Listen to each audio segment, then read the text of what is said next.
Is this the dagger?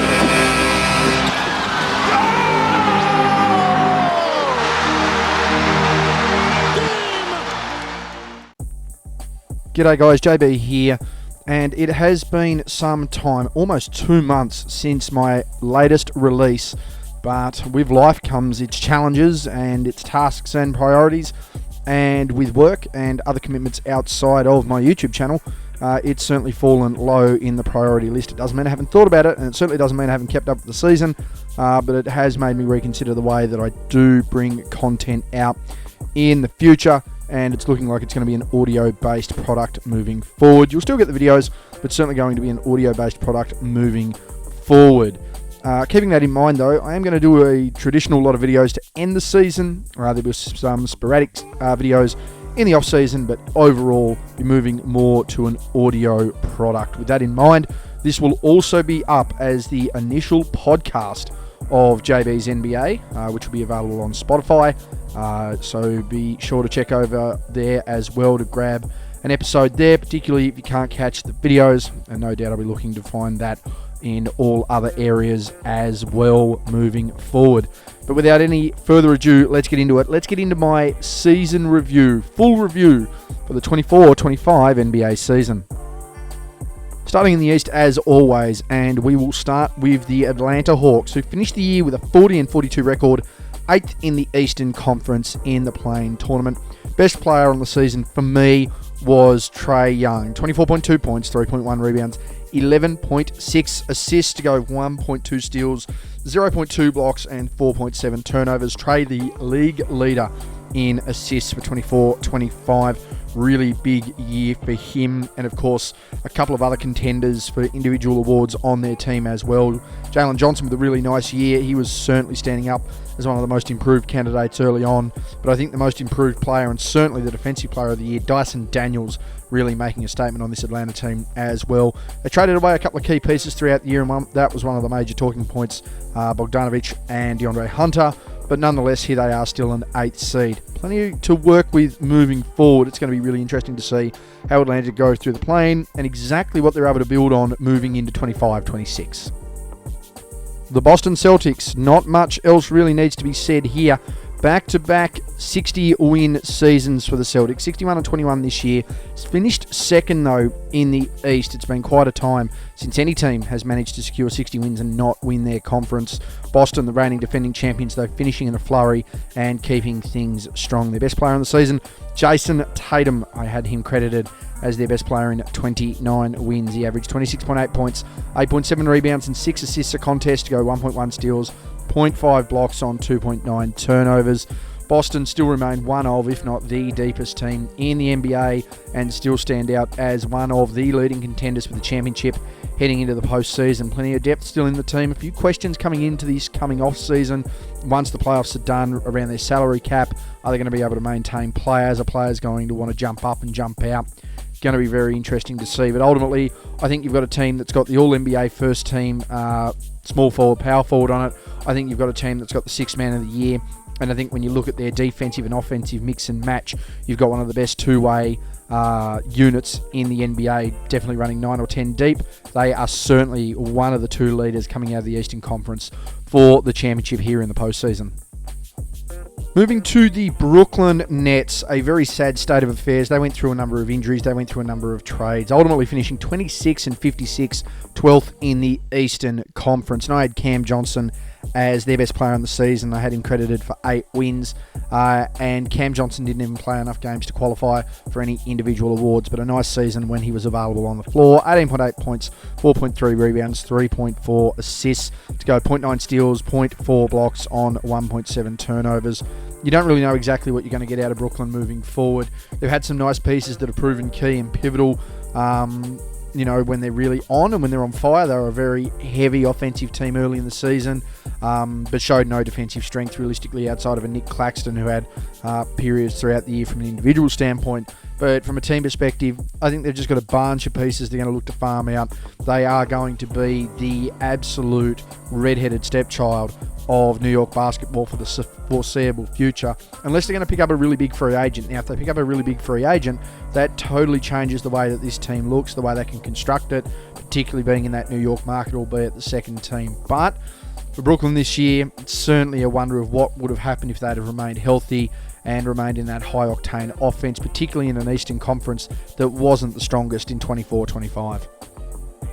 The Charlotte Hornets, well, when you want to measure everything up to what they brought to the table, to what they had on their list, for me, one of the two worst teams in the league. And for me, again, when you're measuring up their roster and what they have, probably the worst team in the Eastern Conference. I would certainly have the Wizards comparatively ahead of what Charlotte bring to the table. LaMelo Ball, their best player in the year. I don't think he should have been an all-star, and I mean, he didn't manage many games. He's a guy that didn't qualify for the 65-game limit. Another injury concern for him. Productive when he was on the floor.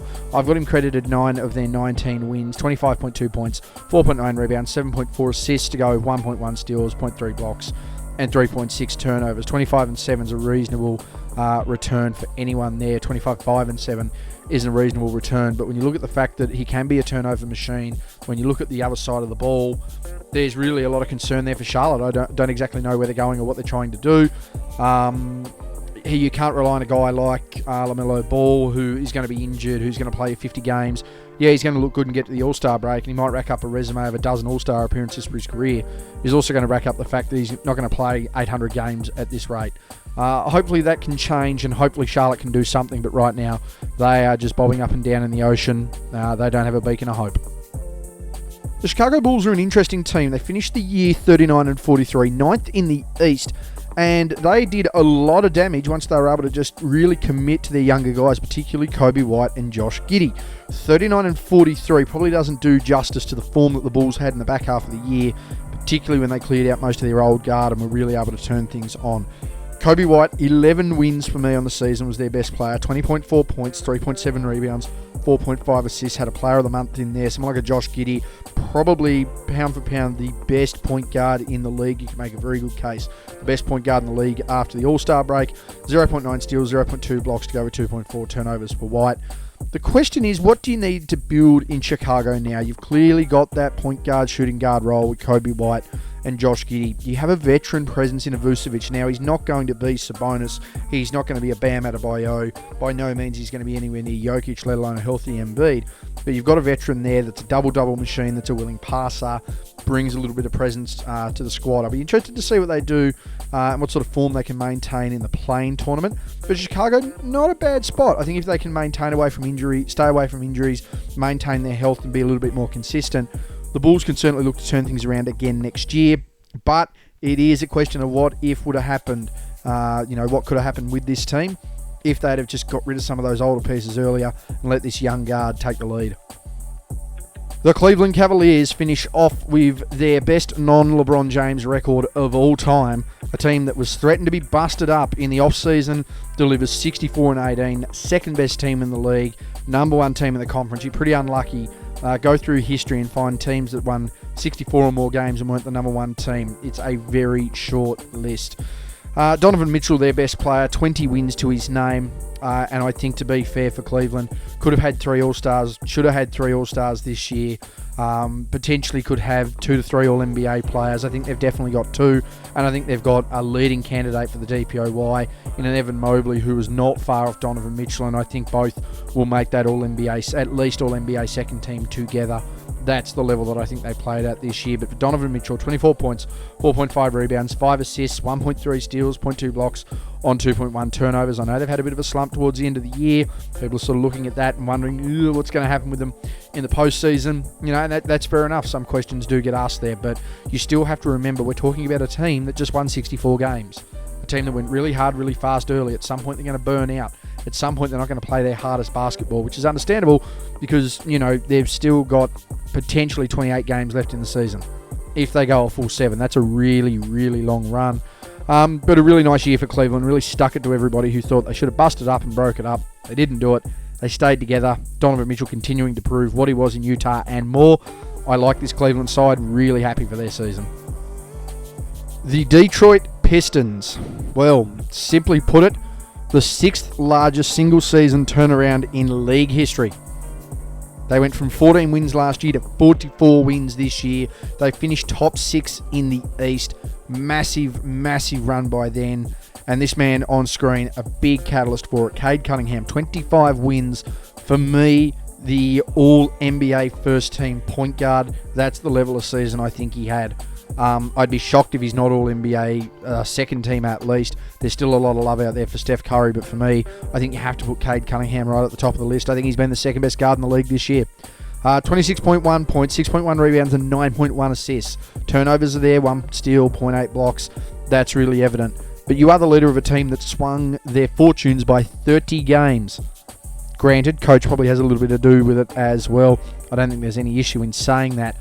But Detroit with a massive year. They brought in some veterans, guys that were almost outcasts, so to speak, with a bunch of young guys who just get about it. Young guards, young centers that are happy to go and play basketball, happy to compete on both ends of the floor, and they're committed. It's really simple. Detroit's another example of why I think the league should be covered and not the major markets. Because if the story of Detroit was the Boston Celtics or the Los Angeles Lakers or the Philadelphia 76ers or the New York Knicks, this would be everywhere. This is one of the 6 biggest turnarounds in league history. No one's talking about it, and in particular, no one's talking about Cade Cunningham. Love what Detroit did in 24-25. The Indiana Pacers, well, this was a team that flew under the radar, out ceremoniously in the conference, unceremoniously, I should say, in the conference finals last year after a massive win to beat New York heading into it. They started really slow. They had a few injury concerns. There was a lack of form amongst their players, but ultimately the Pacers turned it around, won 50 games, finished 4th in the East. And after December, you can make a really good case we're as good as any team in the league. That's the kind of form they were in. I think they had 2 genuine leaders this year, Pascal Siakam and Tyrese Halliburton. You'll see their numbers on screen there, playing really, really well. The real question that we now have, though, is exactly what are Indiana? Where can they go? What can they do? I don't necessarily think they're a team that can flat out, man for man, compete with the other 3 teams that are above them. I think New York man-to-man, I think Boston man-to-man and Cleveland man-to-man are better basketball teams. Go down the list, draw them all up. The one thing that the Pacers do have, though, is just a consistency factor. You're not going to get too much beyond what they do, but you're not going to get a little less. So they're going to be bringing it to you every night, and you've got to be ready to step up every night. If you are 5% off against the Pacers, you're in a lot of trouble here. They can spread the floor. They've got a lot of options offensively. They've got some young guys coming through. And defensively, they can really lock you up as well. You don't win 50 games for no reason. Solid year, good return by Indiana. They could shake things up. If teams aren't on, they could really shake things up in the Eastern Conference playoffs. The Miami Heat. Well, I don't know what to make of the Heat because they had stretches this year where you thought, man, they're going to win 50 games. They're going to really start breaking through. They then had other stretches this year where you looked at them and went, geez, I don't even think they're a playing team. Now, thankfully, they have scraped in on their own bottom dollar, but they finished 1 game ahead of Phoenix and 1 game ahead of Portland over in the West, who certainly didn't make the play-in. So make of that as you wish. They're only 3 games better of a Spurs team that had Victor Wembanyama for only 46 games. Obviously, a lot of issues going on. Jimmy Butler being traded, a huge story there. The Heat overall, though, 10th in the East, 37-45 record.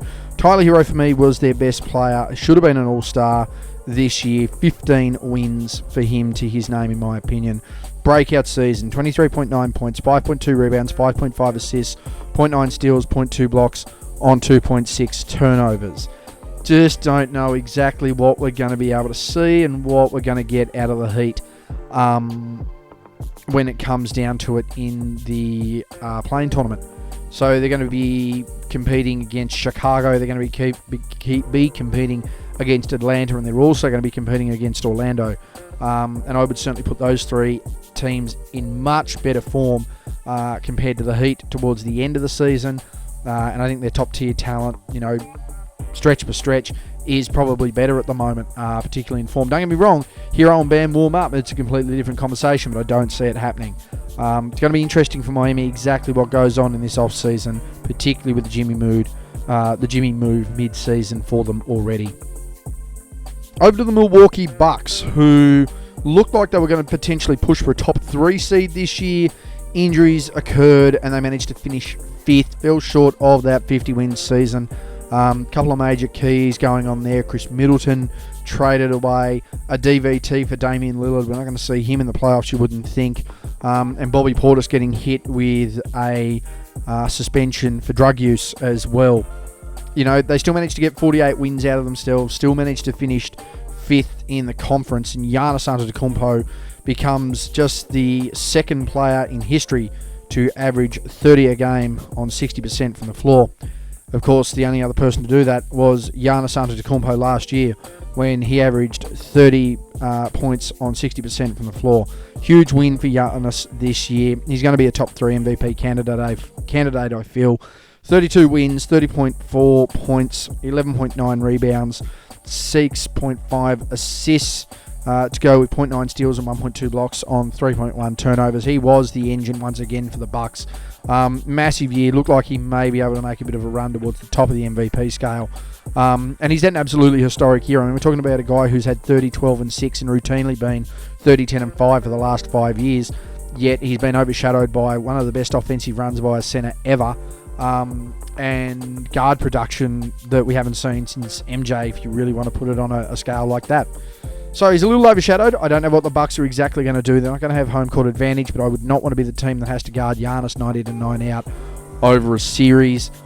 Be very interesting as well. See what this Bucks team does in the offseason. You've got to cater for a guy who's having one hell of a prime right now.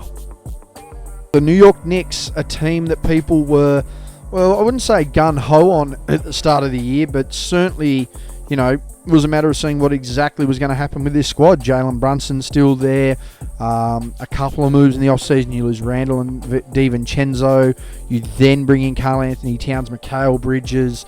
And you want to get a little bit of health into your team, but you're not sure exactly what's going to go on. How does Karl-Anthony Towns handle the bright lights of New York? Well, really simply, he was the second best center in the league this year, in my opinion. 51-31 record for New York, back-to-back 50-win seasons, third in the conference, and Karl-Anthony Towns, 23 of those wins to his name, in my opinion. 24.4 points, 12.8 rebounds, 3.1 assists to go with 1 steal and 0.7 blocks on 2.7 turnovers.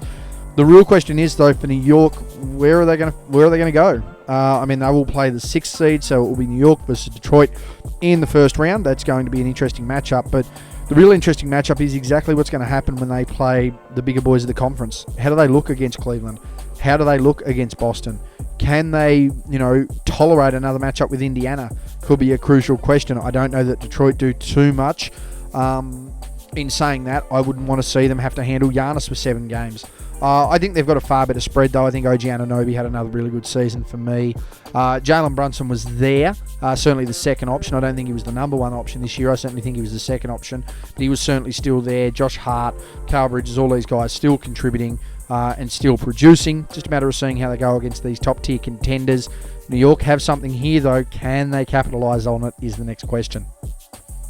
The Orlando Magic, even after having Paolo Banchero go out early in the season, even after a massive run by Franz Wagner and then getting injured, even when they are playing genuine rookies, when they're playing genuine second units, when they're trying to extend guys' minutes, after all of that, with no respect whatsoever, the Magic once again managed to scrape a 500 record, 41-41, 7th in the conference, and I don't think people are giving them enough credit for exactly what they've been able to do. I still have Franz Wagner as their very best player for the year. I thought he had a standout season. If you really want to be pedantic about it here, I can make a very good case, and I think it's justified as well. If you want to stack them up game for game, I've got no issues in suggesting that Franz Wagner was better than or as good as Trae Young or Jalen Green this year. I have no issues in saying that Franz Wagner, when available, had a better season than LeBron James this year, and when available, had a season as comparable to Victor Wembanyama.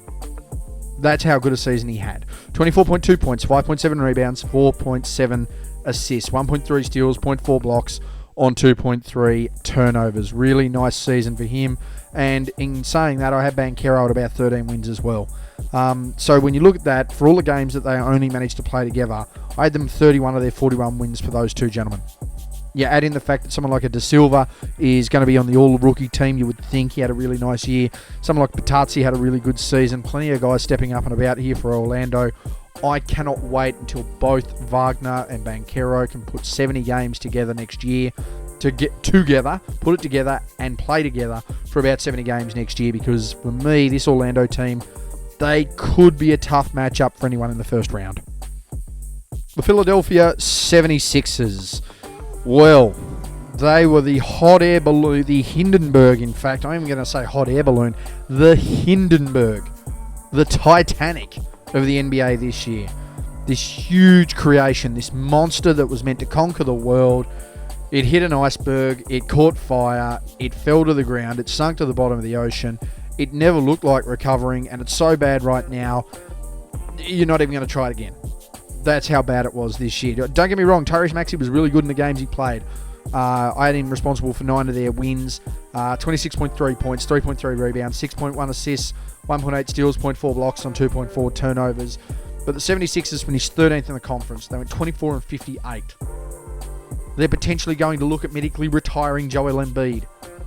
Paul George's contract isn't worth the paper it's written on, and you've got a bunch of old guys that are constantly injured to the point where they've actually made the younger guys fairly disgruntled when they come out and perform. I think McCain and Maxey are who you go for. I think they're the guys you stay with. Clear everyone else out. Now, good luck doing that, because you've got bad contracts, bad knees, bad ankles, bad backs. And if you're not sure how to do it, potentially, see whether there's a podcast that you can trade for as well. Seems to be the thing right now. I mean, if you trade a podcast for a podcast, it might sort Paul George. At least he's going to get paid out in a marketing standpoint. Philadelphia with a terrible year. Injuries certainly didn't help, but a terrible year, terrible run. Really interested to see exactly what the 76ers do moving forward. The Toronto Raptors, a team that was injury-plagued as well, but everyone seems to forget about them because they're north of the border, because they're just opposite Michigan, really. 13-52 record, 11th in the conference. Scotty Barnes managed to bounce back a little bit. Had him as good as 11 wins this season. 19.3 points, 7.7 rebounds, 5.8 assists, 1.4 steals, 1 block on 2.8 turnovers. I'd really like to see him get a full season next to RJ Barrett. He got 65 minimum games to qualify for anything there. I just don't think he was there and consistent enough or as impactful enough in his 65 compared to someone like a Giannis at 67 or 69 games. But that's pretty evident. I don't need to tell you that much there. I like what Toronto's got. When you're going to factor in the fact that you got RJ Barrett and quickly with that squad as well. You got Brandon Ingram with that squad as well. Jakob Poeltl with that squad. I think they can be okay next year. It's a matter of getting healthy. It's a matter of playing together, training hard, really establishing a game plan there, because you've got plenty of pieces that can compete, plenty of young guys that have also competed this year. And realistically, for a team that had all these issues, they're only 4 games behind someone like a Phoenix, who took themselves up as being a number 1 conference option this year. So make of that as you wish. Not high expectations on Toronto. There's rarely any expectations on Toronto. But I think it'd be reasonable to suggest that they want to be at least a playing team next year. And with all the talent they've got, there's no reason they can't potentially push for a top 6 finish. The East is getting a little bit deeper. So some of these teams that we've already mentioned are going to find it a lot harder to try and compete, particularly when you get someone like a Raptors who could potentially all be on the same page. Finally, in the East, we stop over with the Washington Wizards. Now, they did finish 15th in the conference with an 18-64 record. They had a really, really bad year last year. They had another really bad year this year. But I think they took relevant steps to be better moving forward. I think they're going to have 2 guys on the all-rookie first team. I think someone like an Alex Sarr certainly perked up in the second half of the year when he really found his groove at the NBA level. Obviously, having played pro in Australia is a little bit different, but I thought he picked up as well. I think Jordan Poole stepped up where he needed to. I think the fact that you do have... you had Malcolm Brogdon there, you had Kyle Kuzma at one point, you've now got Chris Middleton, Bilal Coulibaly playing really well as well. Add with Jordan Poole, 7 wins to his name in the 18, 20.5 points, 3 rebounds, 4.5 assists, 1.3 steals, 0.4 blocks, and 3 turnovers a game. I think you've got a guy and a group here, young group, they should be aiming for 30 wins next year. I don't think they're going to light the league on fire, but you've got pieces around you that have grown and developed. Washington's never going to be a destination city. I don't think that's a shock to anybody. But at the same time, you can still be competitive. You can still be thereabouts. And I think that's something that the Wizards can certainly look to do moving forward with this young group. They've just got to be careful that they don't become a farming system for everyone else, similar to what an Orlando and a Houston nearly put themselves into position to do, and I thought they would for a few years, but they bounced out of that. Can Washington do it? I don't know. They just need to start committing to, a defensive side of the ball and a winning brand of basketball. When they start doing that, the results will start appearing. Straight over to the Western Conference now. We move to the Dallas Mavericks, who had everything going right, everything go wrong, everything go right, everything go wrong, and somehow still recover to be a top 10 team and a playing team in the West. 39-43 record, 10th in the conference. When you look at all the guys that played for them this year and the way that they competed, I still had Kyrie Irving as their best player on the season this year, and he didn't play enough games to qualify. 11 wins at 24.7 points, 4.8 rebounds and 4.6 assists. Efficient shooting as always, 1.3 steals, 0.5 blocks on 2.2 turnovers. A lot of criticism goes Kyrie's way, fair enough. But don't tell me that the situation this year was because of Kyrie Irving, particularly with a blown ACL. So we're not going to see him do at least the All-Star game again next year, you would think. A lot going on in Dallas. Huge start to the season, there was no doubt about it. Rough run with Luka, who got injured. Then they had a really good run. Then Luka came back, and then they started playing really well. And then they traded Luka Doncic for Anthony Davis. And then Anthony Davis came in and looked absolutely spectacular. And then they become so injured that they nearly considered forfeiting NBA games. And then they recovered to manage to still scrape, 4 games below 500. And now they're going to sit 10th. Interesting year for Dallas, to say the very, very least. One of the biggest up and down roller coaster seasons I've seen in a single 82-game season for quite a number of years, and yet here they are, still competing and still participating. So we'll see exactly what happens moving forward. I don't expect them to do much, particularly with the depth of the West, but at the same time, not a bad foundation to build upon next year. We'll see exactly what this Mavericks franchise can do. And speaking of crazy stories, well, the Dallas Mavericks, they're one story, but the Denver Nuggets, they certainly are as well. 50 and 32 record, 4th in the conference. Multiple teams finishing with exactly 50 wins this season, particularly there in the West. Jokic just having, a triple-double season and arguably the most efficient offensive season in the history of the league. Jokic credited with 39 wins, just short of the 40-win mark there. 29.6 points, 12.7 rebounds, 10.2 assists. He averaged a triple-double, whilst 50-40-80 splits, by the way. 1.8 steals, 0.6 blocks, 3.3 turnovers. There's no doubt about it. He is the absolute catalyst there in Denver. No one's going to question that there. But the ultimate question that's going to be asked is, what the hell's going on in the front office? They sacked a coach with 3 and their GM with 3 games to go. You're now looking at a team that's being run with an assistant coach who's never ever coached at the pro level, let alone the college level, as a head coach. Plenty of scenes of Nikola Jokic using the whiteboard. Let's be honest, there's no doubt that Nikola Jokic has run the whiteboard a couple of times for Mike Malone. But I don't know, Denver really interesting here, because you're going to have to think they're going to make some moves in the off-season to suit their new basketball operations, to suit their new front office, and particularly to suit their new coach. They certainly need some more defense, but on the other side of that, they've still got the most productive offensive player arguably in league history. So, still got to build something around that. Fun little side note, Jokic has led all centers in the league for the last 6 years in deflections, so his defensive game certainly has picked up as well. Question is, what are they going to build around it? Going to be a very, very hectic first-round playoff series here for the Nuggets.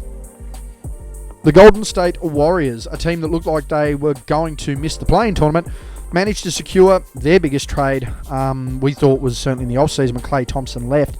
Nope. They managed to acquire Jimmy Butler and go on an absolute tear and finish with a 48-34 record. They were barely a 500 team. 7th in the conference, so they will be in the play-in tournament, but a massive, massive run by them. Jimmy Butler, a huge catalyst.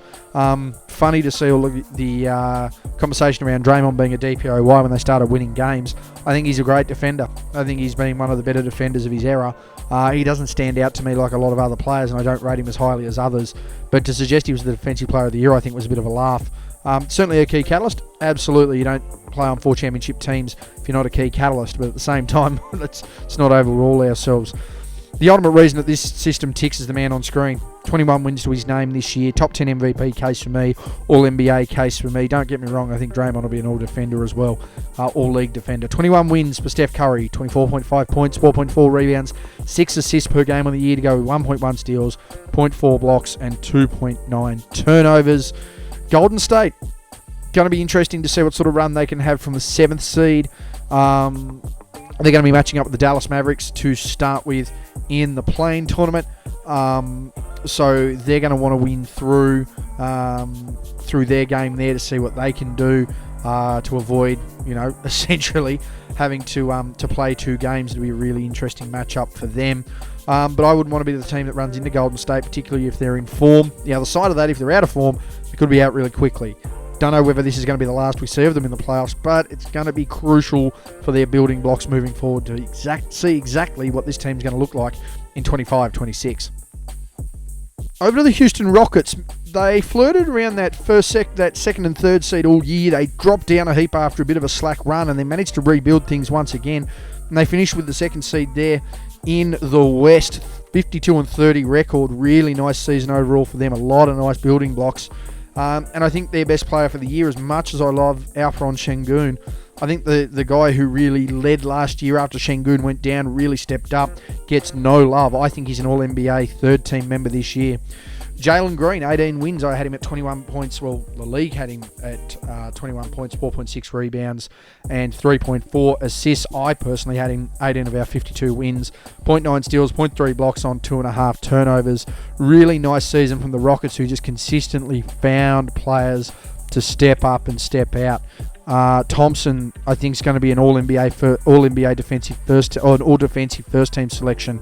I think Green's going to be an All-NBA third-team selection. There's plenty of good defenders on that team. Tari Eason, another one. You've got Sengun, who to me was one of the 5 best. He's probably the 3rd best center this year. When healthy, I think, if you're going to consider the qualifications for it, he probably was 3rd. No doubt that Victor Wembanyama was well ahead of him. No doubt that Karl-Anthony Towns and clearly Jokic were ahead of him. But he had a really nice season as well. The only thing for the Rockets is that it depends who finishes in this 7th seed. Because they're a side that can make the conference finals. They've got that level of depth and just mix and match lineups. But they're also the kind of team that if they're out of form, could be gone in the first round. So we'll see how it pans out. Nice year for Houston. Considering they wanted to blow some of this up last year to make a hell of a run early, I think it's good that they've bided time. They can only get better moving forward. A team that flew under the radar for all the strangest reasons, and I don't understand why, because outside of a little bit of a dip towards the All-Star game and a little bit afterwards, they were a pretty consistent side all year, and that's the Los Angeles Clippers. Again, another team that broke 50 wins this year, 50-32, finished 5th in the conference, but yet they still have the same record as the Denver Nuggets and the Los Angeles Lakers. So make of that as you wish. James Harden with a leading year. He really stepped up following the All-Star break. A big reason they're in the position they're in. Norman Powell, I think, was an All-Star to that point. Really quietened off. But again, you're talking about a guy who's gone from a first option to a third option. Still consistently played his role. Kawhi Leonard managed to come in and step up. Zubats had his best season. And James Harden, really nice year for him.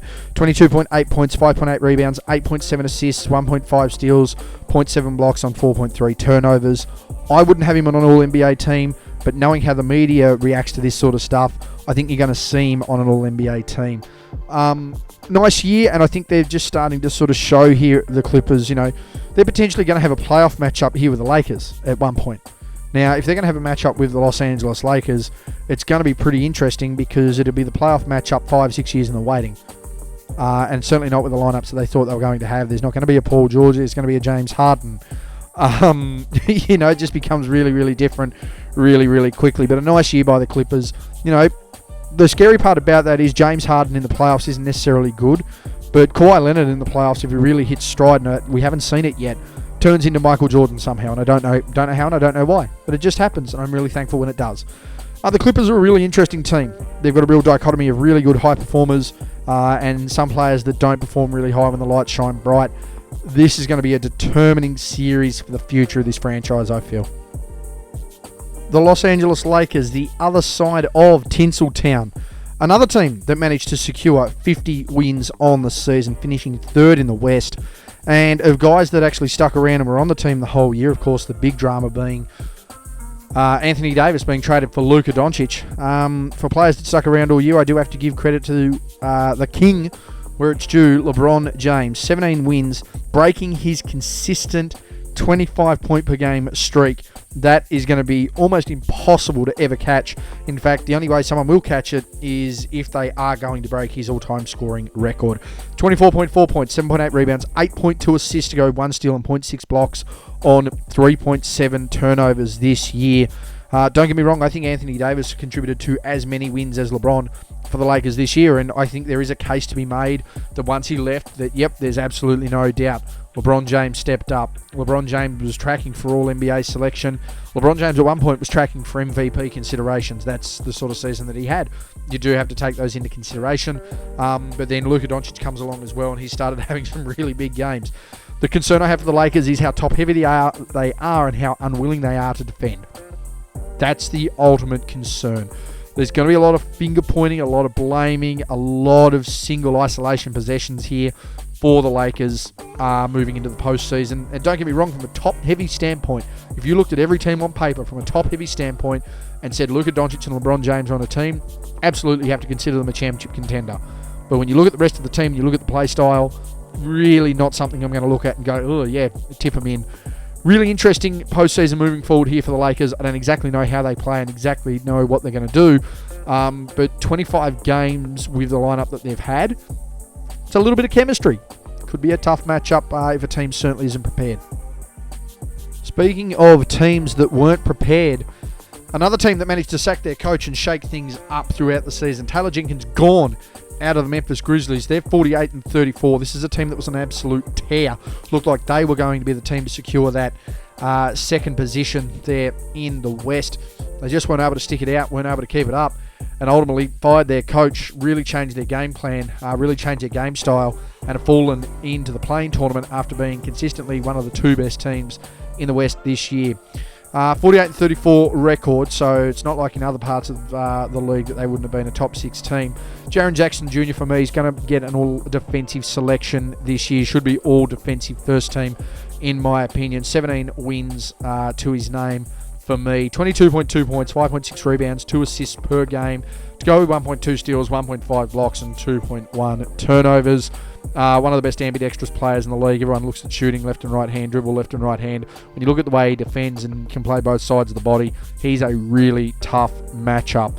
Of course, the consistent issues now continue to rise.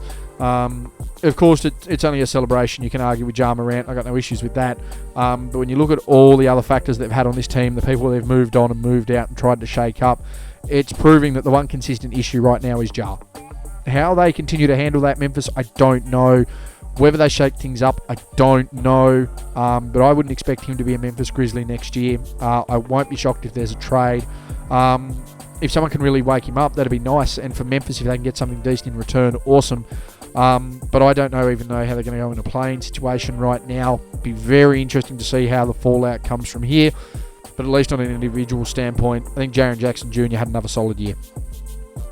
The Minnesota Timberwolves, a team that was genuinely fighting for a playing position for a lot of the year, somehow managed to turn it on and managed to secure themselves a top 6 seed, avoiding the play-in tournament. Their first round matchup will be with the Los Angeles Lakers. 49-33 record, 6th in the conference. Yes, that's right, 1 game below the Los Angeles Lakers. Anthony Edwards really turning it around, and I think you can make a case was genuinely a top 3 player in the conference.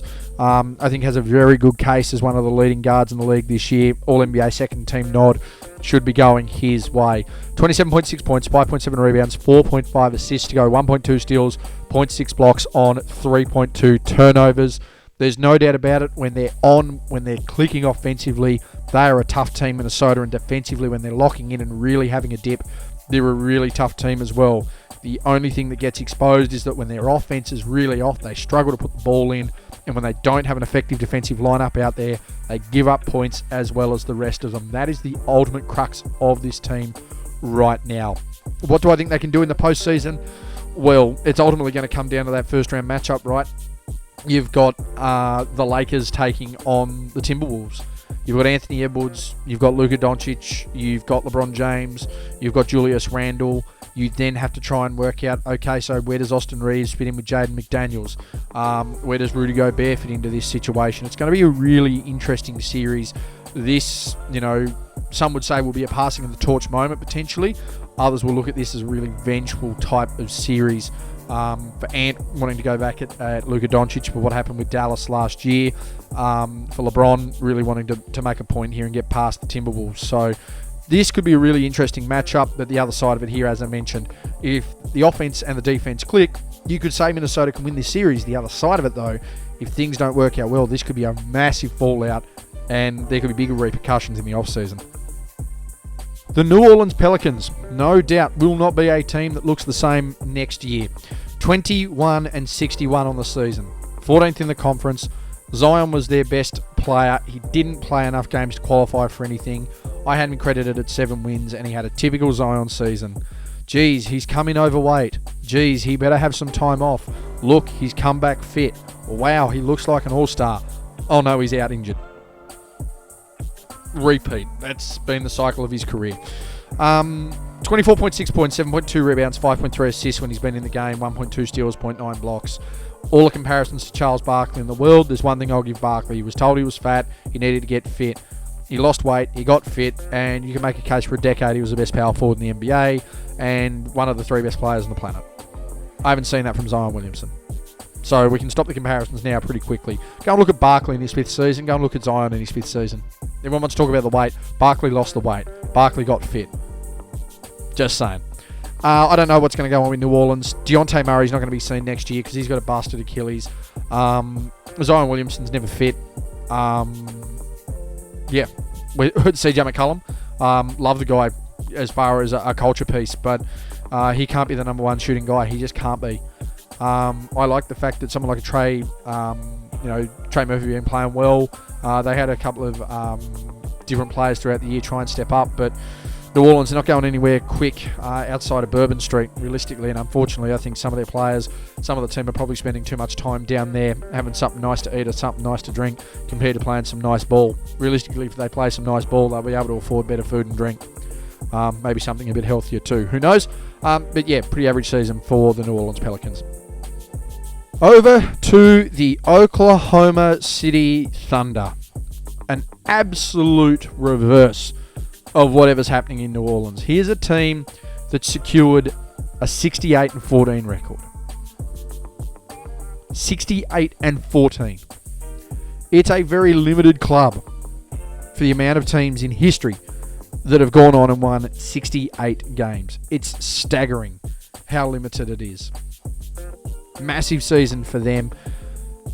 When you look at it here, they are now one of 7 teams to win at least 68 games. 4 of those teams have gone on to win the NBA championship. Could they be number 5? They have a tremendous amount of depth to be able to do it.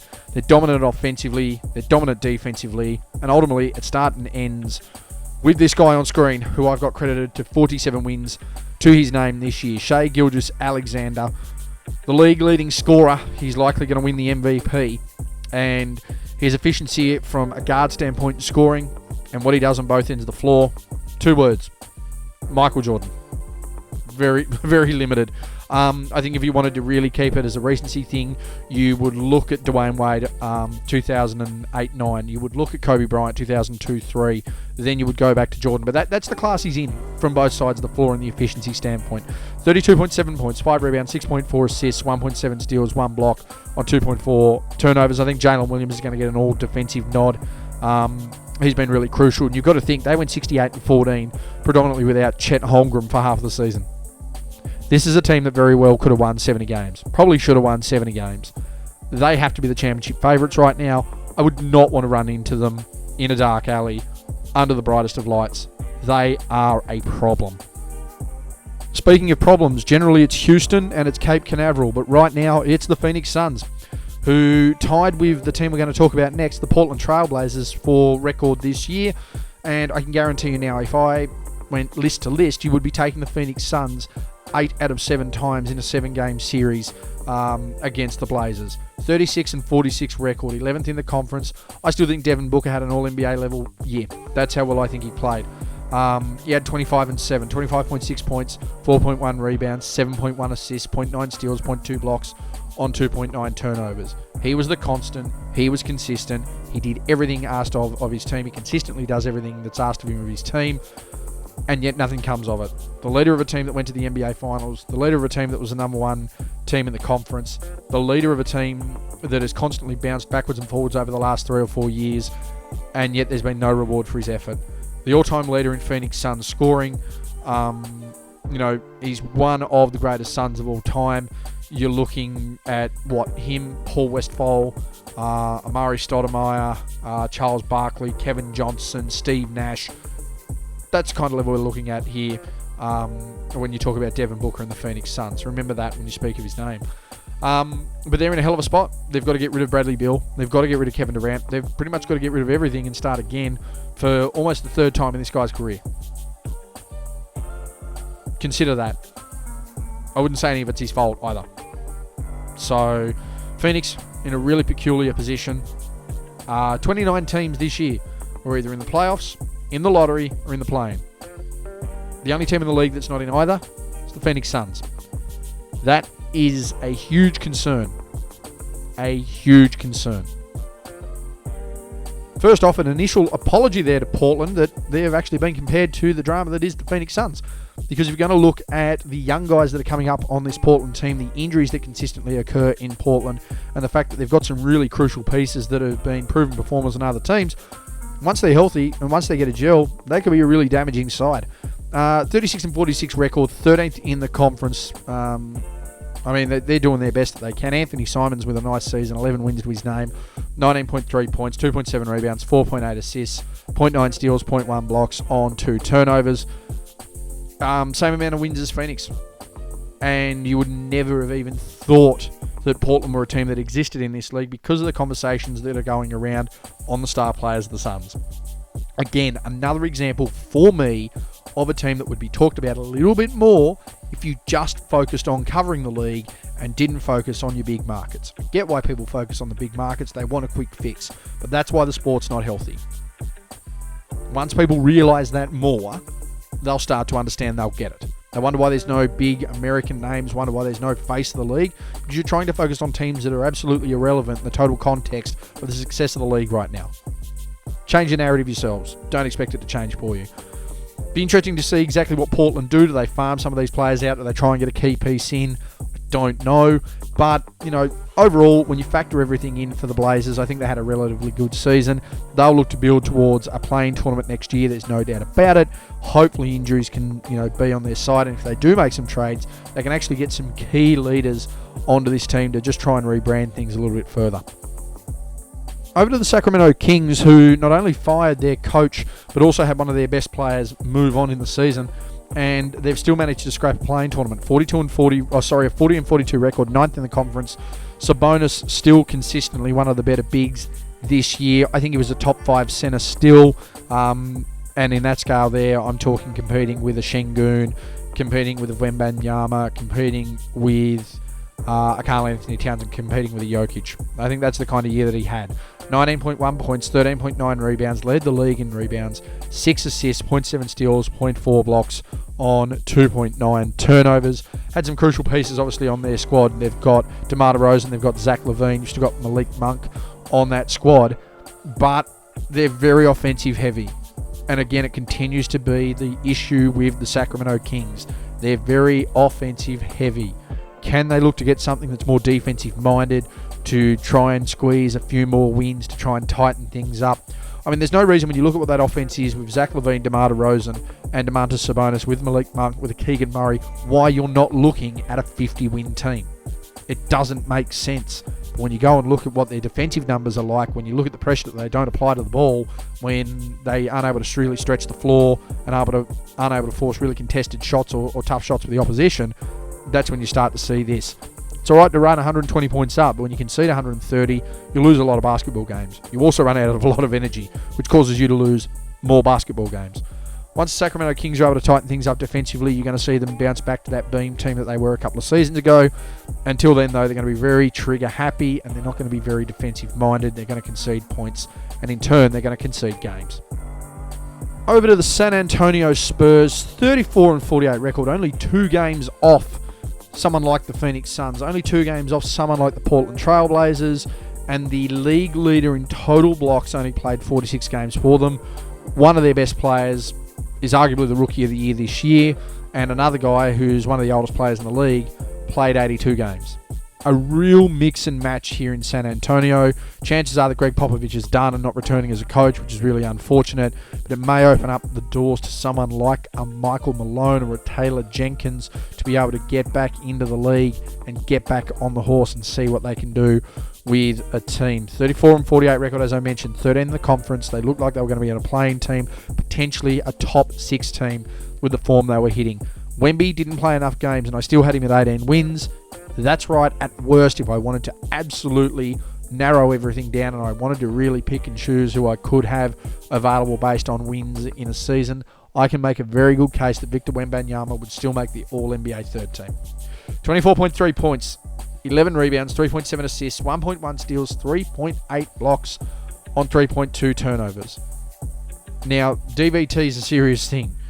You know, he's dealing with a life-threatening, medical situation at the moment. So we hope that he really does sort that out. But I would not want to be facing Victor Wembanyama in year 3. He was a top 5 player in the league when he was healthy and playing. Through 46 games, he was a top 5 player in the league. It's just that the Spurs weren't in a winning situation. Give some of these young guys another off-season, get Wemby healthy, build a bit of culture, potentially get a new coach in. Scary times ahead if you're going up against the Spurs. Really promising times if you're a Spurs fan. Scary if you're going to be a part of the opposition to this Spurs side. Very interested to see what their off-season looks like and the health outcomes of Victor Wembanyama.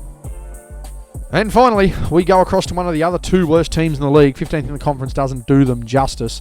When you look at all the contracts they've signed and the players they've got, they had the league leader in blocks per game in Walker Kessler this year. You have the Utah Jazz, who went 17-65 and finished 15th in the conference. Scarily enough, I think their best player in the year was John Collins, and I had him for 4 wins. Not much more I need to say about the performance or their lack of the Utah Jazz. A team over the last 2 years, it looks like they were going to crack the top 6, looked like they were going to crack the plane, and now it just looks like they're going to crack the side apart. 19 points, 8.2 rebounds, 2 assists a game in the minimum games that John Collins played. He didn't play enough to qualify for any awards. 1 steal, 1 block a game on 2.6 turnovers. Sad, sorry state of affairs out there in Utah. A lot of pieces that haven't done anything spectacular, and I don't see them doing anything special for the foreseeable future. But who knows? Danny Ainge isn't necessarily not a genius, but he's got a lot of work to do if he wants to turn this one around. A lot of work to do. And that's been me, guys. That is my end of season wrap for the 24-25 NBA season. The playoffs are fast approaching. I'll get another one out in the next few days covering all my award winners, my MVP race, so that'll be a bit of a watch as well. I'll go into a little more depth on individuals there. And of course, we'll get our round by round coverage of the postseason. Again, thank you to everyone that has still stuck by me. Things will be changing up as we move forward. I'll be getting some videos out, as I said, throughout the rest of this year, but I'll be moving more to an audio-based format, and this comes down to time constraints on my behalf. I do apologise, but I would appreciate it if you still stick with me. Anyway, guys, that's been me. I'm out.